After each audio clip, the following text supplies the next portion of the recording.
Hi ပြီးရင် proof of travel ကကြတော့ဒီမှာပထမဆုံးတစ်ချက်အနေနဲ့ round trip air ticket ပြရမယ် round trip ပြရမယ်တစ်ချောင်းလည်းမဟုတ်ဘူးလေရင်နှစ်ဝေးအသွားအပြန်လက်မှတ်နော်အသွားအပြန်လက်မှတ်ရှိရမယ်အဲ့ဒီအသွားအပြန်လက်မှတ်ဆိုတဲ့နေရာမှာဒီမှာသူက note လေးရေးပေးထားတယ် make travel reservation which you can cancel in case your visa request will be refused ဆိုလိုတာကcancellation လုပ်လို့ရမယ်လက်မှတ်ကိုဝယ်ပါလို့သူကပြောချင်တာ cancellation လုပ်လို့ရမယ်လက်မှတ်ကိုဝယ်ပါတချို့တွေကဒီ travel ဒီလေယာဉ်လက်မှတ်ဝယ်တဲ့အချိန်မှာ dummy ticket ဝယ်ပြီးတော့တင်တဲ့လူတွေလည်းရှိတယ်တချို့ကကြတော့ whole fare ဆိုတဲ့လက်မှတ်ကိုဝယ်ပြီးတော့တင်တဲ့လူတွေရှိတယ် dummy ticket ဆိုတဲ့ဥစ္စာက onward ဆိုတဲ့ website မှာဝယ်လို့ရတယ်သူကကြတော့ပတ်စံ US 20ကျော်လားမသိဘူးအဲ့ဒါတော့အတိအကျမှမမိတော့အများကြီးမဟုတ်ဘူး50အောက်ပဲเนาะ US 50အောက်ပဲလက်မှတ်ကိုခဏလောက်လက်မှတ်အတူရောင်းပေးတဲ့ပုံစံမျိုးကွာဒါပေမဲ့ airline အနေနဲ့သူတို့ကပေါင်းပြီးတော့လုပ်ပေးတာairline အနေနဲ့ပေါင်းပြီးလုပ်ပေးတာဆိုတော့လက်မှတ်ကတော့ legit ဘယ်လိုပြောမလဲလက်မှတ်ကတော့ legit ဖြစ်တယ်ဒါပေမဲ့တကယ်လက်မှတ်အစစ်မဟုတ်ဘူးเนาะသူတို့က airline အနေနဲ့ပေါင်းပြီးတော့လုပ်ပေးတာဖြစ်နိုင်တယ်အဲ့လိုဆိုတော့ airline နေရာလဲသူတို့ကိုဒီ PNG number ဆိုတဲ့ PNG လား PNR လားမသိဘူးအဲ့ဒီ number ဆိုပြီးတော့ဒီလေယာဉ်လက်မှတ်မှာပုံမှန်ပါနေကြရှိတဲ့flight number မဟုတ်ဘူးလေယာဉ်လက်မှတ် number လို့ပြောရမှာပေါ့เนาะ confirmation program confirmation ပုံစံမျိုးလေးသူတို့ကပေးတဲ့ဟာကိုအဲ့ဒီလေယာဉ်လက်မှတ်အတုပုံစံမျိုးလေးထုတ်ပေးတယ်အဲ့ဟာက36နာရီလားမသိဘူးအဲ့ဒီအတွင်းမဲ့ valid ဖြစ်တယ်အဲ့ဟာကြော်သွားလို့ရှင် valid မဖြစ်တော့ဘူးဒါပေမဲ့ BFS ကတော့ဒီဟာကိုလက်ခံနေလို့ကြားဘူးတယ်เนาะလက်ခံနေလို့ကြားဘူးတယ်Arena ID တစ်ခေါက်တင်တော့ကကြတော့ကြောက်လန့်ပြီးတော့ဘယ်လိုလုပ်လိုက်လဲဆိုတော့ Emirates website ကနေပြီးတော့လေယာဉ်လက်မှတ်အစ်စ်ကို Hold My Fare ဆိုပြီးတော့ဒါလေးခဏဦးထားပေးပါဆိုပြီးတော့ပတ်စံUS 30ကျော်လားမသိဘူးအဲ့လောက်ပေးပဲ38 US လားမသိဘူးပေးပြီးတော့ဝယ်လိုက်ပြီးတော့ဒီလက်မှတ်ကလေးငါ့ကိုခဏဖယ်ထားပေးဆိုပြီးတော့ reserve လုပ်တဲ့ပုံစံမျိုးပေါ့နော်တကယ်လို့ငါကဒီလက်မှတ်ကို36နာရီအတွင်းမဝယ်ဘူးဆိုလို့ရှိရင်ဒီလက်မှတ်ဒီ cancel ဖြစ်သွားမယ်ဒါပေမဲ့ဒီလက်မှတ်ဒီအစစ်အဲ့လိုပုံစံမျိုးပေါ့နော် Ariana တော့ငါနှစ်ခုလုံးတင်လိုက်တယ် dummy ticket ရောအဲ့ဒီ onward ကဝယ်တဲ့ dummy ticket ရောအဲ့ဒီ Emirates ကဝယ်တဲ့ Hold My Fare ဆိုတဲ့ ticket ရောနှစ်ခုလုံးကိုပေါင်းပြီးတော့တင်ပေးလိုက်တယ် agent ကလည်းနှစ်ခုလုံးယူပါတယ် agent ဆိုတာကဒီ BFS ကပေါ့နော်နှစ်ခုလုံးတင်လိုက်တယ်အဲ့တော့လေယာဉ်လက်မှတ်ကတော့မဖြစ်မနေအသွားပြန်နှစ်ကြောင်းစာဝယ်ပြမှာဖြစ်ပါတယ်ကိုကတေချာပေါက်သွားမှာရမယ်လို့တေချာခြင်းတယ်ဆိုလို့ရှိရင်လည်း cancellation လုပ်လို့ရတယ် fully refund ပတ်စံပြန်ရနိုင်တဲ့လေယာဉ်လက်မှတ်မျိုးကိုတစ်ခါတည်းဝယ်ပြီးတင်လို့ရတယ်နော်ကိုကလေယာဉ်လက်မှတ်အစစ်ဝယ်ပြီးတင်နိုင်လေပို့ပြီးတော့တေချာလေးပေါ့နော် okay နောက်တစ်ခုကကြတော့ travel itinerary including hotel accommodation, reservation or similar confirmation of accommodation for the entire trip. Okay, ဒါကဘာလဲဆိုတော့ travel itinerary တော်တော်များများအခက်တွေ့ကြတဲ့အပိုင်းပေါ့နော်ပြင်ဆင်တဲ့နေရာမှာအခက်တွေ့ကြတာက travel itinerary ပြင်တဲ့အပိုင်းမှာအခက်တွေ့ကြတာပေါ့နော်ဘာလို့လဲဆိုတော့ခရီးစဉ်မဆွဲတတ်ကြတာပေါ့နော်ခရီးစဉ်ဆွဲတတ်ဖို့ကြတော့ Ariana တော့က ChatGPT ကိုဆွဲခိုင်းလိုက် Okay ChatGPT ကိုဆွဲခိုင်းလိုက်တယ်ဘယ်လိုဆွဲခိုင်းလိုက်လဲဆိုတော့ဆွဲခိုင်းနေဆိုတာက sample ပေါ့နော်ပြီးလို့ရှိရင်လုပ်ပြမယ်เนาะတခါတည်းအသေးစိတ်ChatGPT ကနေပြီးတော့ဘယ်လိုဆွဲရလဲဆိုတာကိုတခါတည်းလုပ်ပြပေးမယ်เนาะအဲ့ဒီတော့ဒါက travel itinerary ဘယ်နေ့မှာဘယ်ကိုသွားမယ်ဘာလုပ်မယ်ဘယ်အချိန်ဘယ်မှာဘယ်ကိုလဲမယ်အဲ့လိုမျိုးအကြမ်းမြင်ပေါ့နော်လုံးဝဣတိမရွေးမဟုတ်ရင်တော့မှာပဲဘယ်နေ့ကနေဘယ်နေ့ထိတော့ငါဘယ်နေ့ကိုပဲ museum သွားမယ်ဘယ်နေ့မှာဘာသွားစီးမယ်အဲ့လိုမျိုးပုံစံမျိုးလေးပေါ့နော်ကိုက museum ticket ကိုတခါတည်းဒီကနေကြိုဝယ်ထားတာဆိုလို့ရှိရင်အဲ့ဒီ ticket တွေကိုတခါတည်းပေါင်းပြီးတော့တင်ပေးလို့ရတယ်နော် နောက်တစ်ခုကတော့ invitation letter from the person okay ဒါကတော့sponsor နဲ့ခေါ်တဲ့လူတွေဆိုလို့ရှိရင်ဟိုဘက်ကနေပြီးတော့sponsor letter ပေးပြီးတော့ခေါ်ရမှာပေါ့နော်အဲ့ဒီအတွက်ကဒီ form က click နှိပ်လိုက်မယ်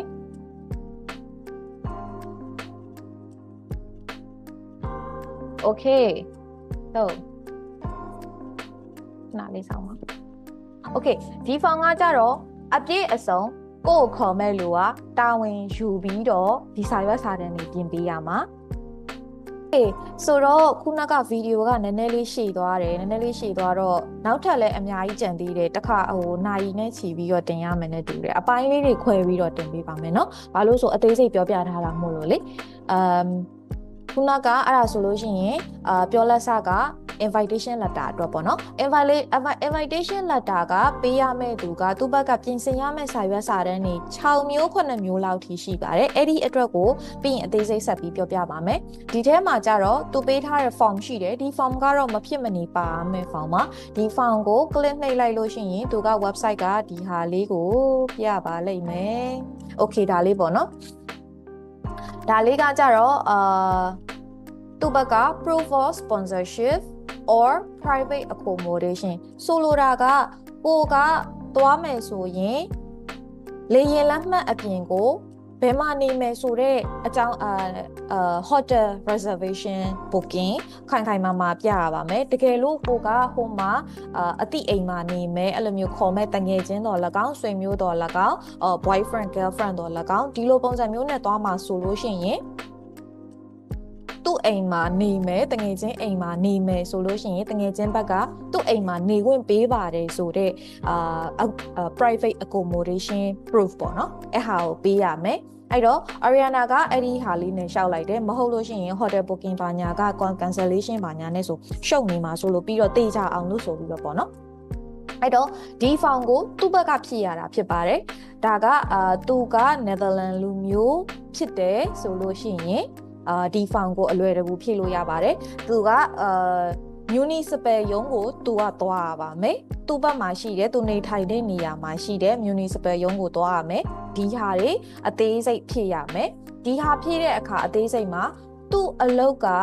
ကုမ္ပဏီသူလက်ရှိလုပ်နေတဲ့အလုပ်ကုမ္ပဏီကထောက်ခံစာပုံစံမျိုးလိုပါတယ်သူတို့ဘက်ကကုမ္ပဏီကလူတွေကအခြေခံအားဖြင့်ဘာစာရွက်စာတမ်းထုတ်ပေးရမယ်ဆိုတာကိုစနစ်ကရှိပြီးသားပေါ့နော်အဲ့ဒီအတွက်စိတ်ပူစရာမလိုဘူးသူ့ဘက်ကဒီ form ကိုအလုပ်ရှင်စီကနေပြီးတော့ပေးရမယ့် letter ရှိရဲ့ဥပမာဒီလူဒီကုမ္ပဏီမှာဒီ position နဲ့ဘယ်တော့ကတည်းကဘယ်လားစာနဲ့ထမ်းဆောင်နေပါတယ်ဆိုတဲ့letterကုမ္ပဏီဘက်ကထုတ်ပေးပါတယ်သူအလုပ်ရှင်ဘက်ကပေါ့နော်ထုတ်ပေးတယ်နောက်ပြီးတော့3လစာသူ့ဘက်ကနေပြီးတော့သူ့ဘက်ကဝင်ငွေ3လစာ bank statement ဒါမှမဟုတ်pay slip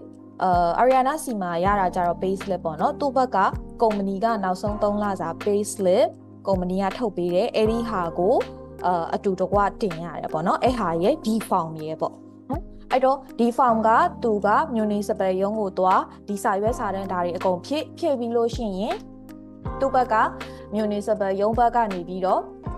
လက်မှတ်ထိုးပြီးတော့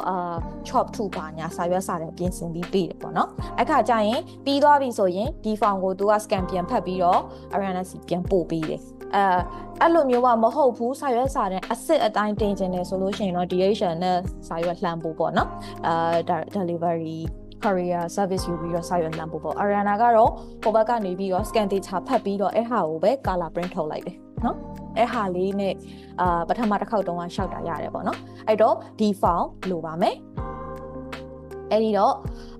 ပြန်သွားမယ်ခုနက checklist ကို okay အဲ့တော့ဒီဟာက invitation letter အပိုင်း invitation letter အဲ့ဟာနဲ့အတူဘာထပ်ရေးရသေးလဲဆိုတော့သူကိုယ်တိုင် letter head ကလေးနဲ့ပေါ့နော်ဒီဘယ်လိုပြောရမလဲ counselor စီကိုလိမ့်မှုပြီးတော့ counselor စီကိုလိမ့်မှုပြီးတော့ဒီ Netherlands BSF blah blah IND ကိုလိမ့်မှုပြီးတော့ သူဒီနေ့ဒီရက်မှာမွေးဖွားတယ်ဘယ်ကနေဘယ်ချိန်ထိဒီမှာနေထိုင်နေသူဖြစ်ပါတယ်သူဒီဘယ်မှာအလုပ်လုပ်နေတာရှိတယ်နောက်ပြီးတော့သူဒီကိုနဲ့ဘယ်လိုဆက်ဆံရေးမျိုးရှိတယ်တငယ်ချင်းဆိုလဲတငယ်ချင်းrelationship ဆိုလဲ relationship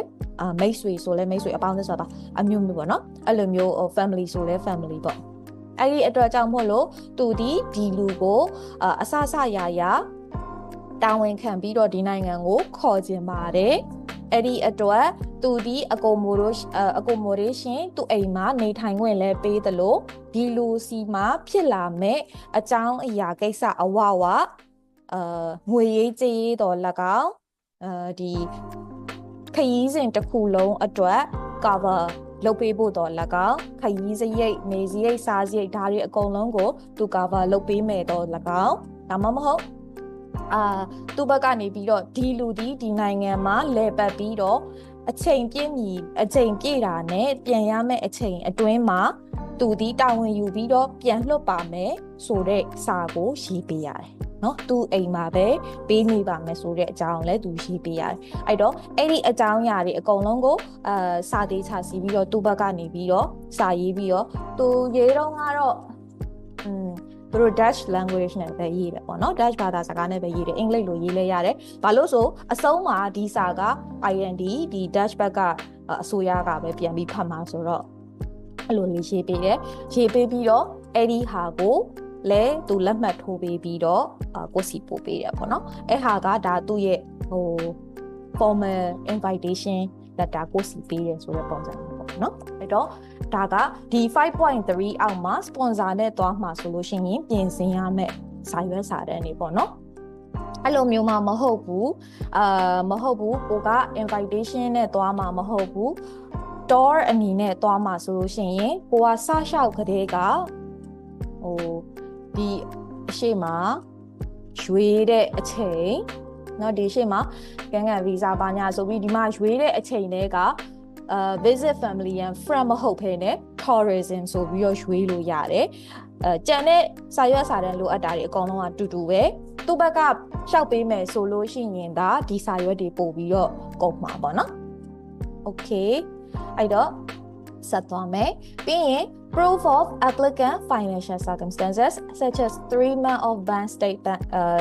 bank book statement ဒါမှမဟုတ်ရင်fixed deposit statement အဲ့တော့ဒီဟာက applicant ဘက်ကပေးရမှာပါเนาะအဲ့တော့သူတို့ကဘာကြည့်ကျင်လဲဆိုတော့ဟိုဘက်က sponsor letter ပေးပြီးခေါ်တယ်ဆိုတာနဲ့ပဲဒီဘက်ကလူစီမှာတပြားမှရှိစရာမလိုဘူးလားဆိုတာမျိုးမဟုတ်ပါဘူးเนาะဟိုဘက်ကဘယ်လောက်ထိပဲပေးပြီးတော့ခေါ်ကိုတိုင်းကလည်းကိုသွားမဲ့လူကိုတိုင်း၌ကလည်းအရန်တဲ့သူ့မှာကိုတာဝန်ယူနိုင်တဲ့အနေအထားမျိုးရှိတယ်ဆိုတာကိုလည်းပြဖို့လိုတယ်ပေါ့နော်အဲ့ဒီအတွက်ကြောင့်မလို့သူတို့ကဒါကိုတောင်းပါတယ်အဲ့တော့ဒါကကိုခုနကပြောသလိုပဲကိုအခုဒီမှာစင်ကာပူမှာအလုပ်လုပ်နေရဆိုလို့ရှိရင်အလုပ်ရှင်ကပေးထားတဲ့pay slip တော့၎င်းဒါမှမဟုတ်ကုမ္ပဏီpay slip မဟုတ်ရင်ကိုရဲ့နောက်ဆုံးလစာနော်ကိုရဲ့နောက်ဆုံးလစာအတွက်ဒီ bank statement 3လစာ bank statement ကကြတော့ကိုရဲ့ mobile banking ထဲမှာဝင်ပြီးတော့ download လုပ်လို့ရတယ်အဲ့ဒီဟာကို3လအနည်းဆုံး3လပေါ့နော်ပြင်ဆင်ပြီးတော့ထည့်ပေးရတယ်နော်အဲ့တော့ဒီဟာက financial statement ဒါကကိုကအလုပ်လုပ်နေတဲ့လူတယောက်အနေနဲ့ပဲပြောပြထားတာပေါ့နော်ကုမ္ပဏီပိုင်ရှင်တို့ကိုပိုင်စီးပွားရေးတို့အဲ့ဟာတွေအတွက်ကတော့ Ariana တိတ်ချာမသိပါဘူးเนาะအဲ့တော့အဲ့ဒီအတွက်ကိုသိကျင်တယ်ဆိုလို့ရှိရင်တော့ပို့ပြီးတော့ deep search လေးလုပ်ဖို့အကြံပေးပါတယ် okay အဲ့တော့ဒါက financial statement အတွက်နောက်တစ်ခုကတော့ a letter from the applicant employer confirming the holiday granted okay ဒီဟာကကြတော့ကုမ္ပဏီကိုယ့်ရဲ့အလုပ်လုပ်နေတဲ့ကုမ္ပဏီကနေပြီးတော့ Ariana ကိုဘယ်နေ့ကနေဘယ်နေ့အထိခွင့်သွားဖို့ဒီ Europe ခရီးစဉ်သွားဖို့အတွက်ခွင့်ပြုပါတယ်အဲ့ဒီအတွက်ခွင့်ပြုတဲ့အတွက်ကြောင့်မို့လို့ခွင့်ရသတ်မှတ်ထားတဲ့ခွင့်ရပြည့်ပြီးရင်အလုပ်ခွင်ကိုပြန်လာဖို့သဘောတူပါတယ်ဆိုတဲ့စာလေးကို ရေးပေးရတယ်ပေါ့နော်အဲ့ဒီဟာကို manager စီကိုစာစီပြီးတော့ကိုယ်တိုင်ပဲစာစီပြီးတော့ပို့လိုက်တယ် manager ကရေးပေးတဲ့ပုံစံမျိုးနဲ့ okay ပုံမှန်အားဖြင့်ကတော့ company ကိုတောင်းလို့ရှိရင် HR တွေကထုတ်ပေးလေးရှိတယ် HR ကိုလိုချင်တဲ့ပုံစံလေးကိုပြောပြပါဘယ်လိုပြောပြရမလဲဆိုတော့ကိုကဒီ company မှာဘယ်နေ့ကနေစပြီးတော့ဘယ်ရာထူးနဲ့ကို fin number ပေါ့နော် fin number ဘလောက်ကင်ဆောင်ထားတဲ့သူကဘယ်နေ့ကနေဘယ်ရာထူးနဲ့ဘယ်လစာနဲ့လက်ရှိလောက်ကင်နေတာသိကြပါတယ်เนาะအဲ့ဒီအတွက်ပြီးရင်ဒုတိယစာပိုင်းမှာကြတော့အဲ့ဒီအတွက်ကိုကဒီ company ကသူ့ကိုဒီခရီးသွားဖို့အတွက်ဘယ်ရက်ကနေဘယ်ရက်အထိခွင့်ပြုပါတယ်ခွင့်အနေနဲ့သတ်မှတ်ပြီးတော့ပေါ့နော်ခွင့်ပေးပါတယ်အဲ့တော့ခွင့်ရသတ်မှတ်ပြည့်မီသွားပြီဆိုလို့ရှိရင် company ကိုပြန်ပြီးအလုပ်ထမ်းဆောင်ဖို့အတွက်obstruction မရှိဘူးပေါ့နော်သူတို့ဒီအလုပ်ပြန်ဝင်လာဖို့ကိုမျှော်လင့်ပါတယ်ဆိုတဲ့စာလေးကိုစီပြီးတော့အဲ့ဟာကို HR တော်၎င်း manager တော်၎င်းလက်မှတ်ထိုးပေးเนาะအဲ့ဒါဆိုလို့ရှိရင်ဒါက proof for employer confirming the holiday ဖြစ်သွားတယ်เนาะအဲ့တော့အဲ့ဒါကဒီအပိုင်းမှာအဲ့ဒါလေးပြီးရင် student တွေကတော့လွယ်မယ်ထင်ပါတယ်တကယ်လို့ကျောင်းသားဆိုလို့ရှိရင်ဟိုကကျောင်းကနေပြီးတော့ကျောင်းအပ်ထားတဲ့စာရွက်စာတမ်းတို့ပါတို့ဒီလိုမျိုးပေါ့နော်အဲ့ဟာတွေထည့်ပေးလို့ရတယ်ဒါကတော့ထည့်မပြောတော့ဘူးနောက်တစ်ခုကကြတော့ proof of health insurance health insurance ကကြတော့ဒီဟာအကုန်လုံးက insurance တစ်ခုဝယ်လိုက်ပြီဆိုတာနဲ့ဒီဟာတွေအကုန်ပါလိမ့်မယ်เนาะအရင်ဆုံး insurance policy ပါရမယ်ပြီးတော့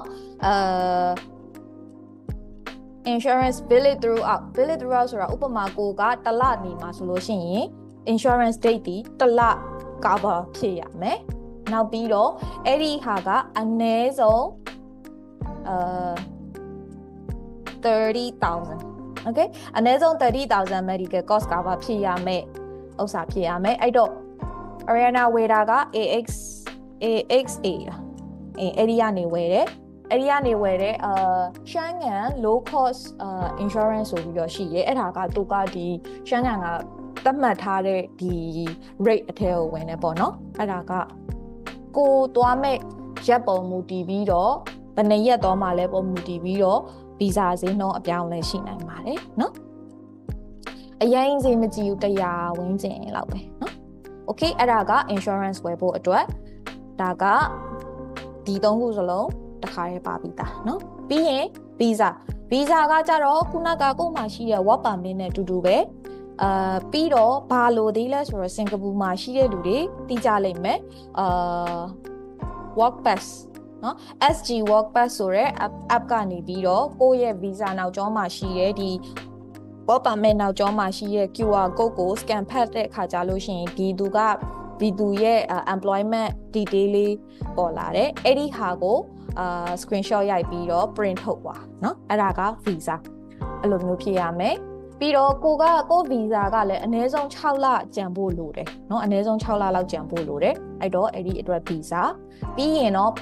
payment ကတော့ဒီ apply လုပ်တဲ့အချိန်ကြာလို့ရှိရင် payment တစ်ခါတည်းပေးရတယ်เนาะ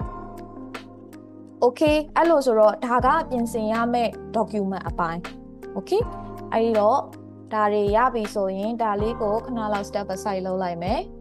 ပြီးရင်ဘယ်ကနေစပြီး apply လုပ်မလဲဆိုတာလေးကို Ariana နဲ့တူတူသွားကြည့်မယ် okay